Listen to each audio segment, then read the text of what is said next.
पाकिस्तान ने आलमी ताकतों को भी झंझोड़ कर रख दिया। कुछ तो ऐसा हुआ जिसने मगरिब को हिला कर रख दिया। पाकिस्तान ने भारतीय राफेल्स को मार गिराया। इसराइल की साख खतरे में आ गई। ये वो रेड लाइन थी जो अमेरिका कभी नहीं छू सकता था। दोस्तों, सीज फायर की कहानी तस्वीर का वो दूसरा रुख है। अमेरिका ने एटमी जंग को रोका, ट्रंप ने कहा, लेकिन कुछ और गलत हो गया। सिर्फ उन लोगों के लिए जो सीज फायर की कहानी का दूसरा रुख जानना चाहते हैं।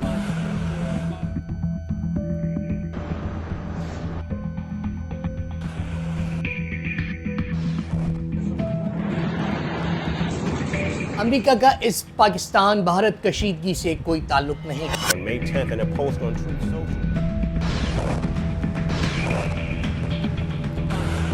ठीक है, ये बात तो आप मानते होंगे। कम से कम शुरुआत में तो यही कहा गया कि जैसे जेडी वेंस ने दावा किया, लेकिन फिर सब कुछ बदल गया। डोनाल्ड ट्रंप ने मदाखलत की, बहरान को खत्म किया और फौरी सीज फायर का ऐलान कर दिया, जिसके नतीजे में भारत आलमी सतह पर शर्मिंदा हुआ और अपनी साख खो बैठा।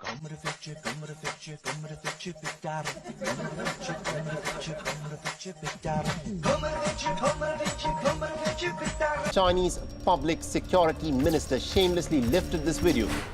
दोस्तों, सवाल ये है कि आखिर गलत क्या हुआ? कुछ तो ऐसा हुआ जिसने मगरिब को हिला कर रख दिया। मेरा मानना है कि दो बड़ी चीजें इनके लिए खतरे का सबब बन गई। पहला ये कि चीन की फौजी टेक्नोलॉजी ने दुनिया में तहलका मचा दिया। पाकिस्तान ने जब PL-15 मिसाइल और चीनी साख्ता JF-17 थंडर ब्लॉक 3 तैयार इस्तेमाल करके भारतीय राफेल्स को मार गिराया, तो चीनी डिफेंस स्टॉक्स में धमाका हो गया। JF-17 और J-10C बनाने वाली कंपनी चंगडू एयरक्राफ्ट कॉर्पोरेशन के शेयर्स सिर्फ 2 दिन में 36% तक जा पहुंचे। आलमी सरमायाकारों ने समझ लिया कि चीन की हथियार साजी मगरबी टेक्नोलॉजी के मुकाबले में मैदान जंग में कामयाब हुई।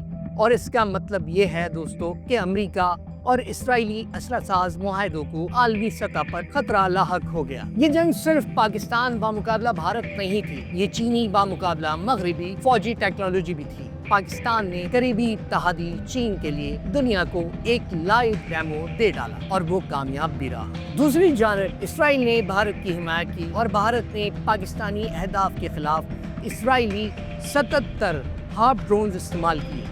ये ड्रोन्स न सिर्फ खबरों की जीनत बने, बल्कि मुस्लिम दुनिया में इसराइल मुखालफत जज्बात को भी भड़काते रहे, खास तौर पर कश्मीर और पाकिस्तान में। यूं पाक भारत जंग ने एक और रंग पकड़ा, हिंदू यहूदी इत्तेहाद बामुकाबला मुसलमान। ये मगरिब के लिए दोहरा खतरा था। नंबर 1, चीन की फौजी ताकत दुनिया की तवज्जो हासिल कर गई। नंबर 2, इसराइल की साख खतरे में आ गई, जिसे अमेरिका बर्दाश्त नहीं कर सकता था। दूसरा धचका अमेरिका को उस वक्त लगा जब पाकिस्तान ने एक और चालाक कदम उठाया।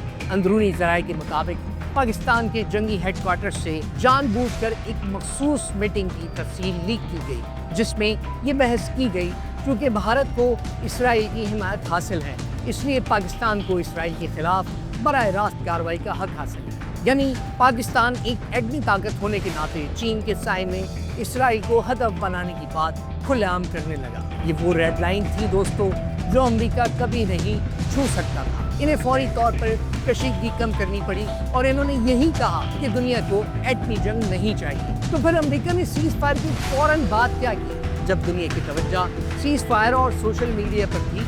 एक अहम मीटिंग जिनेवा में अचानक अमेरिका और चीन तजारती मुज़ाकरात में बैठ गए और सिर्फ चंद घंटों में अमेरिका ने टैरिफ 145% से कम कर 30% कर दी। यही नहीं, चाइना ने टैरिफ 125% से कम कर 10% कर दी। $600 अरब की तजारती पाबंदियां खत्म हो गई। तो दोस्तों, अब आप समझ ही गए होंगे ये सब कुछ इसलिए हुआ क्योंकि पाकिस्तान ने मैदान जंग में न सिर्फ खुद को साबित किया बल्कि आलमी ताकतों को भी जोड़ कर रख दिया।